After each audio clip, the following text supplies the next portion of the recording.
And it's time for our daily Fox Fact Check. Of course, we have our own Matt Koufax looking into myths and misinformation surrounding COVID-19. He's talking with experts every day to get some of your questions answered. He's live this afternoon with more on that. So we're talking about today, Matt. Yeah, Cody, we're trying to dispel those false rumors that you may have heard about the virus for the folks at home. Today, we are talking about who is susceptible to COVID-19. Is it something that children are immune to? Can they get it? Are older folks more vulnerable? What is the deal with the susceptibility? We talked to Dr. Chris Parsons. He is an expert with the Party Health Center's Infectious Disease Unit. He's actually the director of that for the facts. Now, Dr. Parsons says that while the statistics on older people being more likely to die from or get severe forms of the disease are true, we've seen reports across the world of people in their 20s and teens, even rare cases of small children and infants who contract COVID-19. They can get it, they are just less likely to.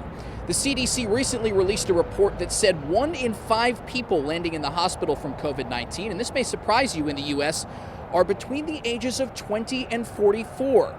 And while the agency says most deaths in ICUs across the country occur in those 65 or older, and chances of dying do go up dramatically in 70-plus and 80-plus year olds, younger and middle-aged people who think they're less at risk need to realize they are susceptible. He says that's a fact that cannot be understated.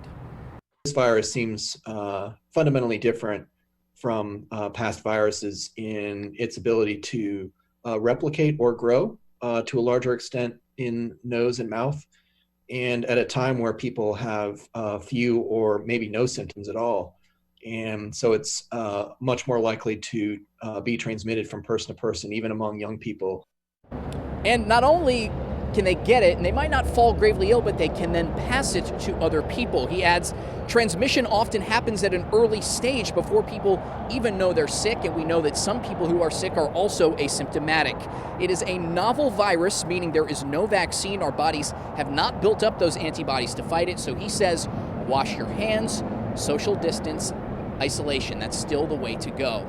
We're going to have new myths to debunk for you every day here on the Fox Fact Check. So stick with us online and on the air. These are also available in our Fox Carolina News app. Coming up at 10 p.m. tonight, we're going to talk about transmission of COVID-19 a little bit. There's a rumor going around that you have to be near someone who's infected for 10 minutes or more to get the virus.